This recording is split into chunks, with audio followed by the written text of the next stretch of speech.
안녕하세요. 지금부터 193번 문제풀이 시작하겠습니다. 193번 문제는 지문과 보기를 비교하면서 감상한 내용으로 가장 적절한 것을 찾는 문제예요. 먼저 보기부터 볼까요? 보기는 박일로가 지은 누앙사라는 가사 작품이에요. 쭉 읽어보니까 보기의 화자는 어떤 상황에 처해 있나요?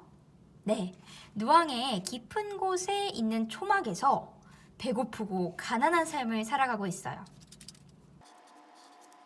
이제 선택지를 살펴보면서 지문의 글쓴이와 보기의 화자를 비교해 볼게요.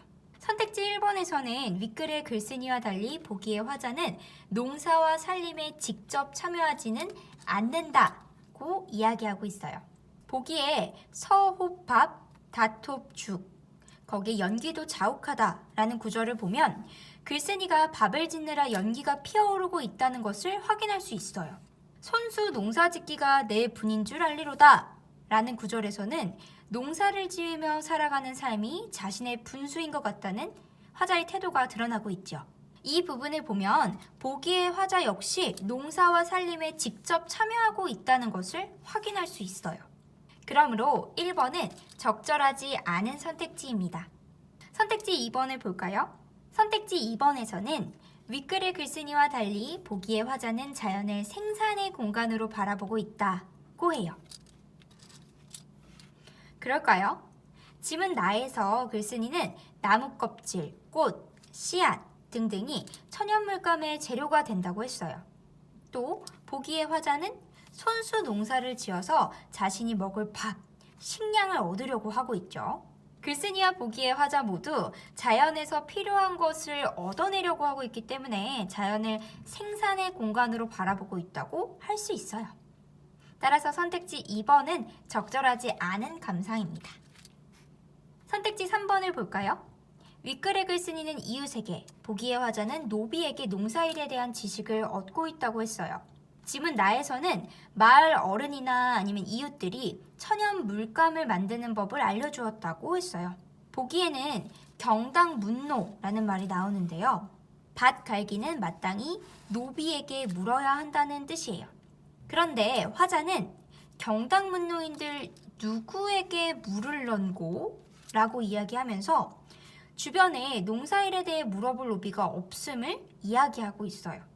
윗글의 글쓴이는 이웃에게 농사일에 대한 지식을 얻고 있는 것은 맞지만 보기의 화자는 농사일에 대한 지식을 얻을 노비도 없고 다른 친구들도 없기 때문에 3번은 적절하지 않은 선택지라고 얘기할 수 있어요.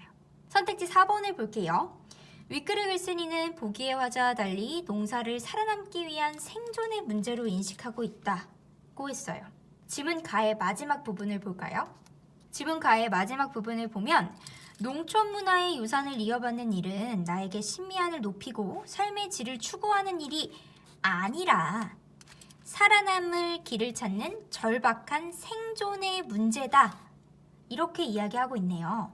또한 보기의 화자는 굉장히 빈곤하고 힘든 상황에서 농사일을 물어볼 사람도 없이 직접 먹을 것을 얻어야만 하는, 자기가 먹고 살기 위해서 무조건 농사를 해야만 하는 그런 상황에 놓여 있고요. 따라서 윗글의 글쓴이 그리고 보기의 화자 모두에게 농사는 살아남기 위한 생존의 문제입니다. 그러므로 4번은 적절하지 않은 선택지예요. 마지막으로 선택지 5번을 볼게요. 윗글의 글쓴이와 보기의 화자는 자신의 의식주를 스스로 꾸리는 데 필요한 지식이 부족하다고 하네요. 지문 가에서 글쓴이는 자신을 농사일의 젖먹이나 다름없다고 표현하고 있어요. 그만큼 굉장히 서투르다는 말이겠죠? 보기의 글쓴이는 어떤가요? 밥 지을 때 이렇게 불 때는 일에 익숙하지 못해서 연기가 막 피어오른다고 했었고, 그렇기 때문에 덜 익어버린 숭늉으로 빈 배를 겨우 채우고 있다고 했어요. 어때요? 살림살이에 굉장히 익숙하지 않은 모습이 그려져요. 두 사람 모두 의식주, 입고, 먹고, 사는 것, 그런 것들을 꾸리는데 필요한 지식이 부족한 모습을 보여주고 있다고 할 수 있어요. 그러므로 선택지 5번은 적절하네요. 적절한 것을 고르는 문제였기 때문에 5번은 정답입니다. 193번 문제 정답은 5번이에요.